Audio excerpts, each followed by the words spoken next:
அப்ப வன்னியரசு சொல்லி இருக்குது திருமாவளவன் அர்ஜுனா வருதுன்னு சொல்லி இருக்குது. அப்ப திருமாவளவன் அந்த மேடையிலையும் பேசினதா தான் இவர் சொல்றார். சன்மாஸ்டர் சொன்னார் அமைச்சர் ஆதவ அர்ஜுனா வாராருன்னு தானே தான் அந்த நிகழ்ச்சியில எதிர்பார்த்துட்டு இருந்தான்.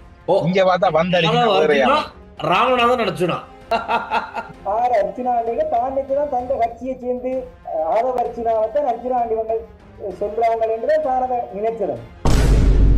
மட்டக்களப்பு மாநகர சபை பொது நூலக கட்டடம் ஜனாதிபதி அனுரகுமார திசாநாயக்கவின் அவர்களால் திறந்து வைக்கப்பட்டிருக்கு.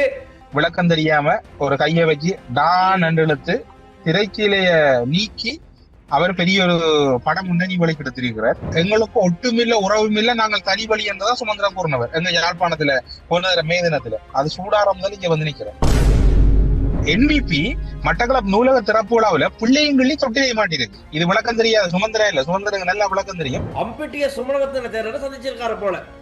அம்பிட்டிய சுமரத்தின தேரர்னால என்ன ராஜபக்ச நிக்காயனை தான் இதுவரைக்கும் சொல்லிக்கிட்டு வந்தாரு.